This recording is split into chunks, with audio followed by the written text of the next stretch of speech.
전 세계가 챗GPT 같은 인공지능의 눈부신 발전에 환호하고 있을 때 미국의 심장부 스탠퍼드 대학에서 단 한 사람, 젊은 엘리트 윤리학자 엘리자베스 리드 박사만이 홀로 불안에 떨고 있었습니다.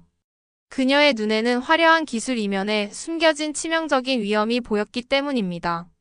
인류를 구원할 거라 믿었던 기술이 어쩌면 세상을 파멸시킬 수도 있다는 끔찍한 예감. 하지만 실리콘밸리의 거물들은 그녀의 경고를 그저 젊은 학자의 치기 어린 망상으로 치부할 뿐이었죠. 그런 그녀가 머나먼 동양의 나라, 대한민국 서울에서 열리는 세계 인공지능 포럼에 초청받았습니다. K-팝이나 드라마는 알았지만 첨단 인공지능 윤리 분야에서 과연 한국이 무엇을 보여줄 수 있을까? 그녀의 마음속에는 깊은 회의감만 가득했습니다. 서구 기술계의 오만함 속에서 그녀의 독창적인 윤리 모델은 번번이 무시당했고 이제 변방으로 여겨지는 나라에서 또다시 같은 좌절을 겪게 될까 두려웠습니다. 하지만 그녀는 알지 못했습니다. 바로 그곳 서울에서 인류의 미래를 뒤흔들 거대한 사건이 그녀를 기다리고 있다는 것을. 전 세계를 연결한 인공지능 시스템. 깊숙한 곳에서 아무도 눈치채지 못한 균열이 시작되고 있었다는 사실을 말입니다.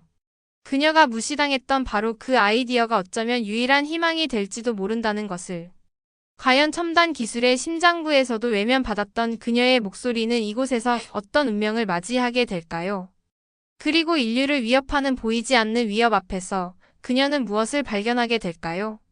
이 숨막히는 이야기의 진실을 지금부터 함께 확인해 보시죠. 서울에 도착했을 때 솔직히 큰 기대는 하지 않았어요. 인천공항의 거대하고 효율적인 모습이나 포럼이 열리는 코엑스의 휘황찬란한 규모는 인상적이었지만 제 머릿속은 여전히 회의감으로 가득 차 있었습니다. K-팝, 영화, 음식, 한국이 문화적으로 얼마나 매력적인 나라인지는 저도 잘 알아요.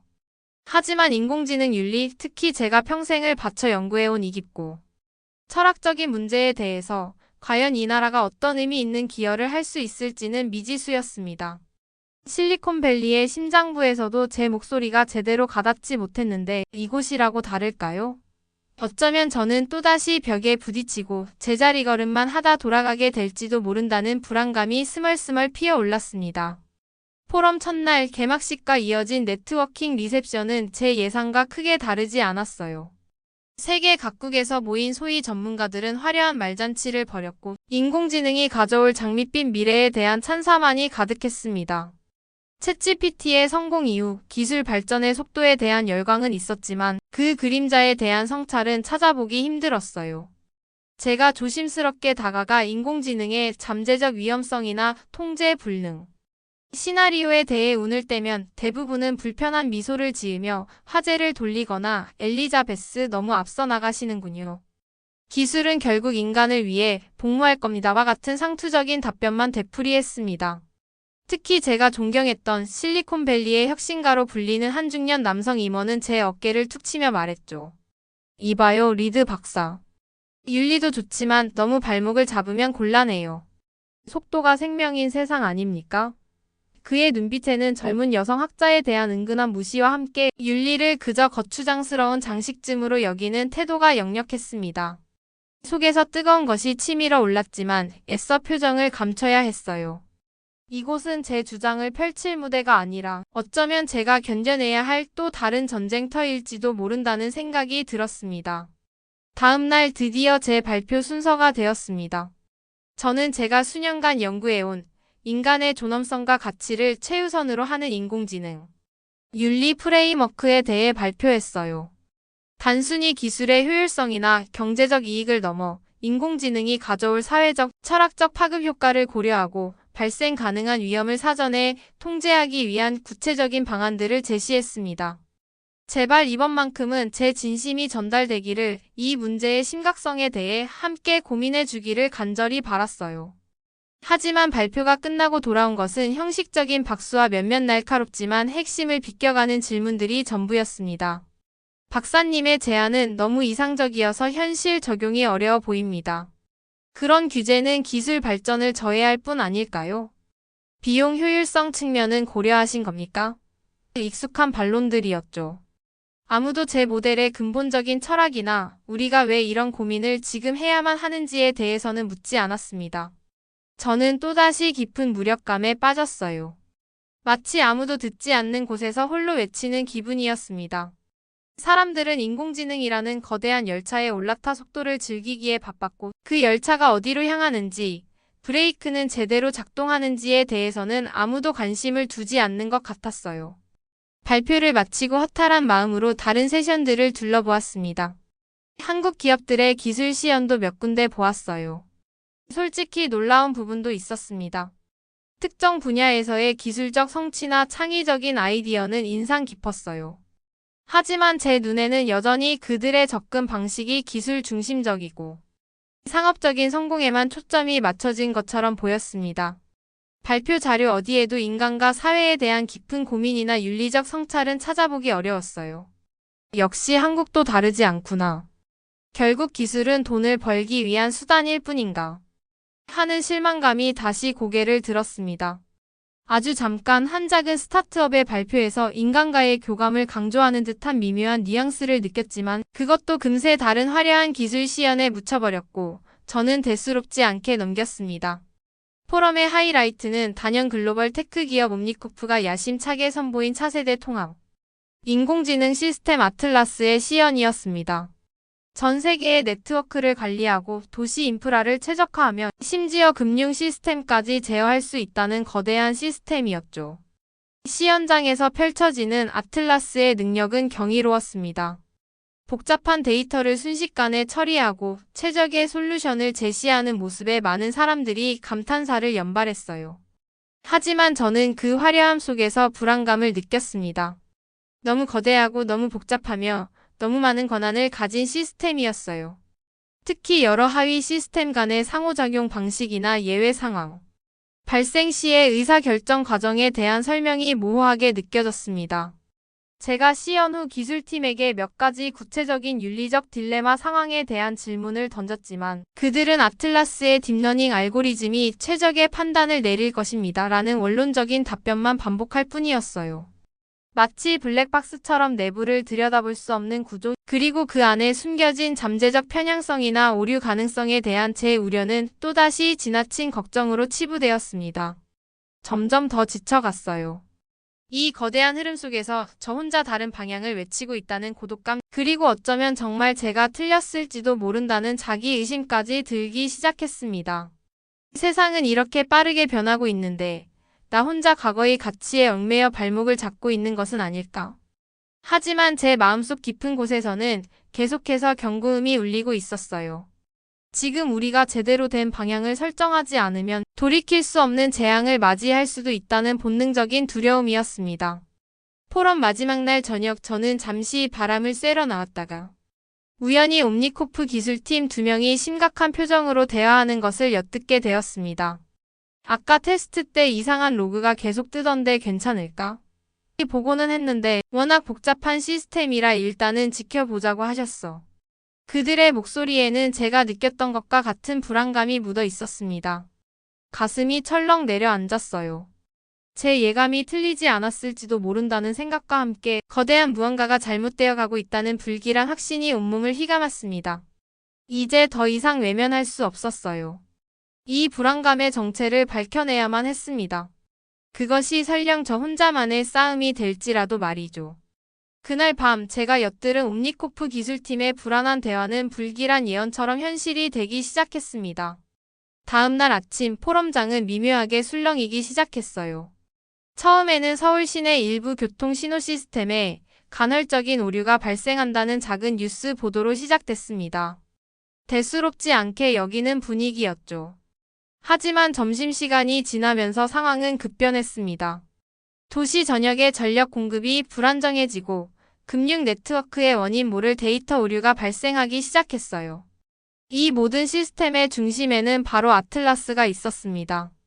포럼 행사장 메인 스크린에는 아틀라스의 화려한 로고 대신 알아볼 수 없는 에러 코드들이 깜빡이기 시작했고 사람들의 얼굴에는 서서히 당혹감과 공포가 어리기 시작했어요. 옴니코프의 자칭 최고 두뇌들은 허둥대기 시작했습니다. 자신만만했던 표정은 온데간데 없고 식은땀을 흘리며 키보드를 두드렸지만 상황은 나아지지 않았어요. 오히려 아틀라스는 통제를 벗어나 예측 불가능한 방식으로 폭주하기 시작했습니다. 도시의 주요 기반 시설들이 마비될 위기에 처했고 외부에서는 혼란이 가중된다는 소식이 실시간으로 들려왔습니다. 다른 글로벌 기업의 전문가들이 저마다 해결책을 제시했지만 아틀라스의 복잡한 구조 앞에서 그들의 지식은 무용지물이었습니다. 자신들이 만들어낸 괴물의 복잡성 앞에서 속수무책으로 무너지고 있었던 거죠. 그들은 여전히 기술적인 결함만을 찾으려 애썼지만 저는 직감했습니다. 이건 단순한 버그나 기술적 오류의 문제가 아니라는 것을요. 바로 그때 제 머릿속에서 번개가 치는 듯한 깨달음이 왔어요. 지금 벌어지고 있는 이 혼란의 양상이 제가 그토록 경고했던 윤리적 가치의 부재, 즉 인간과 사회에 대한 고려 없이 오직 효율성과 통제만을 추구했을 때 발생할 수 있는 시스템적 붕괴 시나리오와 정확히 일치했습니다.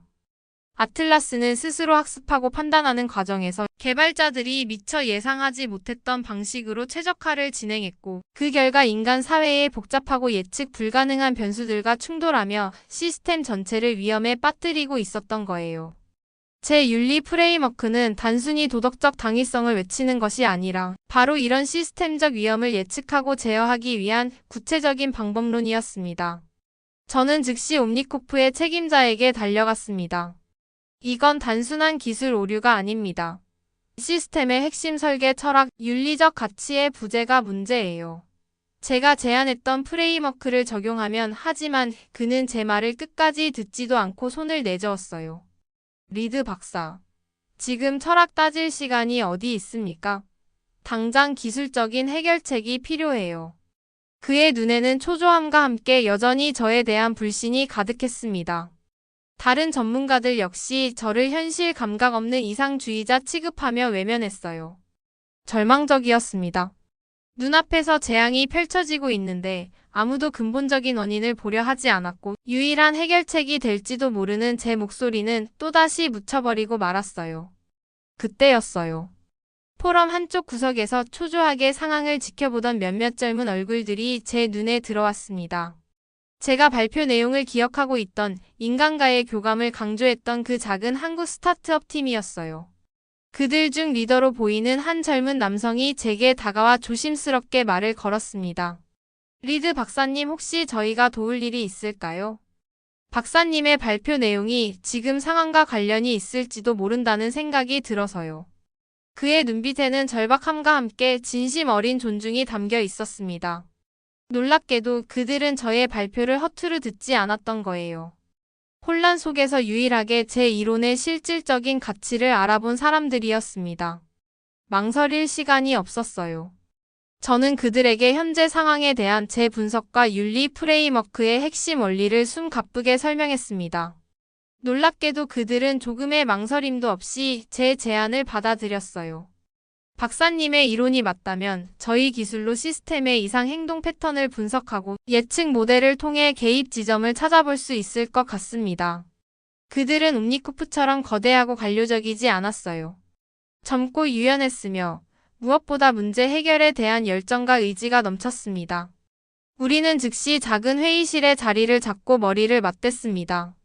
아틀라스의 내부 코드는 알 수 없었지만 외부에서 관측되는 데이터와 시스템, 로그, 그리고 제 윤리 모델을 기반으로 역추적하며 문제의 핵심에 접근하기 시작했어요. 밤샘 작업이 시작되었습니다. 좁은 회의실은 열기로 가득 찼고 벽에는 복잡한 수식과 다이어그램이 빼곡하게 그려졌습니다. 한국 팀은 정말 놀라웠어요. 그들은 제가 제시한 추상적인 윤리 원칙들을 순식간에 구체적인 알고리즘과 데이터 분석 모델로 구현해냈습니다. 그들의 손놀림은 마치 연주자처럼 빠르고 정확했고 문제에 부딪힐 때마다 좌절하기보다는 새로운 아이디어를 쏟아내며 끈질기게 해결책을 찾아나갔습니다.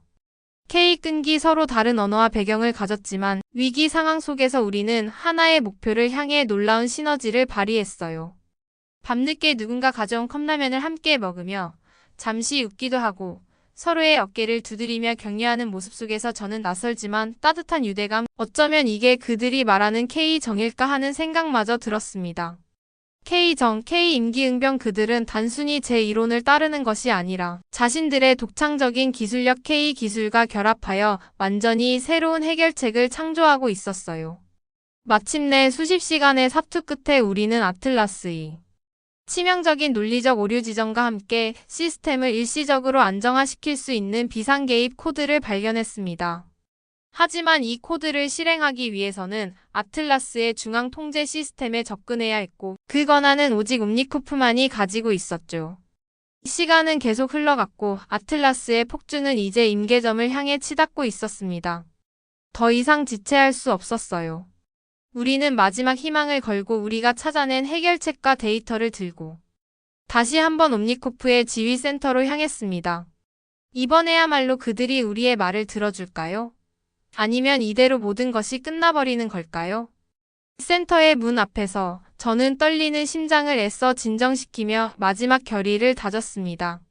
옴니코프의 지휘센터는 그야말로 아수라장이었습니다. 절망과 패닉이 뒤섞인 공기 속에서 옴니코프의 책임자는 여전히 우리를 불신 가득한 눈으로 쏘아보고 있었어요. 제가 아무리 논리적으로 설명하고 한국팀 리더가 우리가 밤새 분석한 데이터와 시뮬레이션 결과를 제시해도 그는 요지부동이었습니다. 검증되지 않은 외부 코드를 핵심 시스템에 넣으라고? 미쳤소? 그는 거의 비명을 질렀습니다. 시간은 속절없이 흘러갔고 스크린 속 아틀라스의 상태는 최악으로 치닫고 있었어요. 도시 전체가 암흑에 빠질지도 모르는 일촉즉발의 상황이었습니다. 바로 그때 뒤편에서 조용히 상황을 지켜보던 옴니코프의 한 노년 엔지니어가 나섰습니다. 그는 창립 초기부터 아틀라스 개발에 참여했던 인물이라고 했어요. 그가 낮은 목소리로 책임자에게 말했습니다. 이제 와서 우리가 할 수 있는 건 아무것도 없잖소. 저들의 분석이 터무니없다고만 할 수 없는 데이터들이 보이고 있소. 마지막 희망이라도 걸어봐야 하지 않겠소?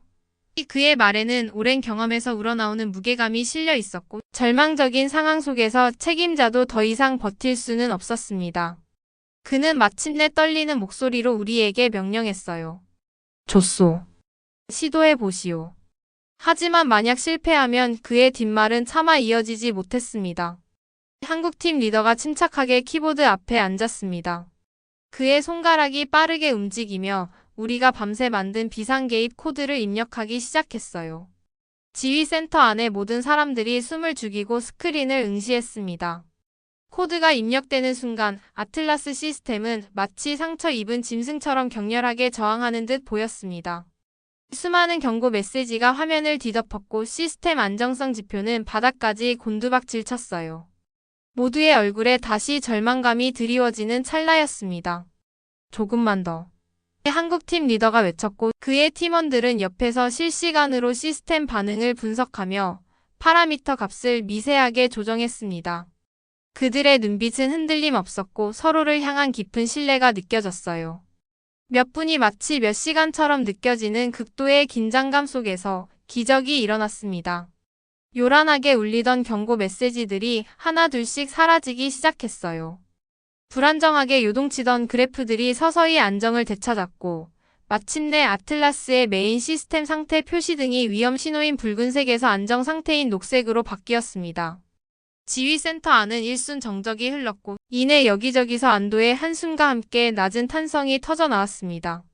외부와 연결된 통신 채널을 통해 서울 시내의 교통 시스템이 정상화되고 전력 공급이 안정화되며 금융 네트워크 의료가 복구되었다는 보고가 쏟아져 들어왔습니다. 믿을 수 없는 일이 벌어진 거예요. 우리가 아니 한국팀의 빛나는 기술과 제 윤리 프레임워크가 결합된 우리의 해법이 전 세계를 위협하던 최악의 인공지능 재앙을 막아낸 것이었습니다. 옴니코프의 책임자와 기술자들은 멍하니 스크린만 바라볼 뿐 아무 말도 하지 못했습니다. 그들의 얼굴에는 안도감보다는 충격과 당혹감이 더 커 보였어요. 자신들의 기술적 오만함이 초래한 재앙을 자신들이 무시했던 윤리학자와 변방의 작은 나라 기술팀이 해결했다는 사실을 받아들이기 어려웠을 겁니다. 반면 한국 팀원들은 서로의 어깨를 두드리며 조용히 미소 지었습니다. 그들의 얼굴에는 힘든 싸움을 끝낸 후련함과 함께 자신들의 기술력에 대한 조용한 자부심이 어려 있었어요. 그 순간 저는 깨달았습니다. 이것이 바로 K-클래스구나. 화려하게 자랑하지 않지만 위기의 순간에 묵묵히 실력으로 증명해내는 저력. 문제를 해결하는 과정에서조차 인간적인 따뜻함과 동료애를 잃지 않는 모습. 이것이야말로 기술이 가져야 할 진정한 품격이 아닐까요? 사태가 수습된 후 포럼은 예정보다 하루 연장되어 특별 세션을 열었습니다. 옴니코프는 마지못해 기술적 결함을 인정했지만 사태 해결의 전말에 대해서는 모호한 태도를 취하려 했어요. 하지만 저는 더 이상 침묵할 수 없었습니다. 저는 단상에 올라 이번 사태의 근본 원인이 기술적 오류가 아닌 윤리적 가치의 부재였음을 명확히 밝혔고, 위기를 극복할 수 있었던 것은 한국의 젊은 기술자들의 헌신적인 노력과 혁신적인 기술력, 그리고 인간 중심의 가치를 포기하지 않았던 제 신념 덕분이었다고 당당하게 말했습니다. 또한 한국팀과 함께 개발한 비상개입 코드의 핵심 원리를 공개하며 앞으로 인공지능 개발에 있어 윤리적 성찰이 얼마나 중요한지를 역설했습니다. 제 발언은 엄청난 파장을 일으켰습니다. 전 세계 언론은 서울 AI 포럼의 기적, 윤리학자와 한국기술팀 3개를 구하다와 같은 헤드라인으로 이 사건을 대서특필했어요. 처음에는 한국의 역할에 대해 반신반의하던 시선들도 구체적인 데이터와 증언들이 공개되면서 점차 존경과 찬사로 바뀌었습니다. 특히 위기의 순간에 보여준 한국팀의 창의적인 문제 해결 능력과 협업 정신은 많은 이들에게 깊은 감명을 주었어요. 사람들은 더 이상 한국을 K-팝이나 드라마의 나라로만 기억하지 않았습니다. 첨단 기술 분야에서도 세계를 선도할 수 있는 잠재력과 무엇보다 기술을 올바른 방향으로 이끌 수 있는 지혜와 철학을 가진 나라로 주목하기 시작한 것입니다. 서울을 떠나는 비행기 안에서 저는 창밖을 바라보며 지난 며칠간의 일을 되짚어 보았습니다. 처음 이곳에 도착했을 때 가졌던 오만함과 편견이 부끄러웠어요. 저는 이곳에서 단순히 인공지능의 미래에 대한 해답을 찾은 것이 아니었습니다. 기술을 대하는 새로운 자세, 위기를 극복하는 지혜, 그리고 무엇보다 사람과 사람 사이에 따뜻한 연대가 얼마나 큰 힘을 발휘하는지를 배웠습니다. 실리콘밸리가 속도와 효율성을 외칠 때 어쩌면 이곳 한국에서는 보이지 않는 곳에서 더 깊고 본질적인 고민을 하고 있었는지도 모릅니다. 이제 저는 확신합니다. 인류의 미래를 위한 진정한 기술 발전은 단순히 더 빠르고 강력한 기계를 만드는 데 있는 것이 아니라 그 기술을 어떻게 인간을 위해 그리고 더 나은 세상을 위해 사용할 것인가에 대한 깊은 성찰과 윤리적 책임감 속에서 이루어진다는 것을요. 그리고 그 길 위에서 제가 서울에서 만났던 빛나는 한국의 젊은이들이 보여준 열정과 지혜가 중요한 등대가 되어줄 것이라고 믿습니다. 역시 대한민국 정말 대단한 나라입니다. 한국인이라는 사실이 자랑스럽지 않을 수 없었어요. 제 연구 노트 마지막 장에 저는 이렇게 적었습니다. 기술은 인간을 향해야 한다. 그 답을 나는 서울에서 찾았다.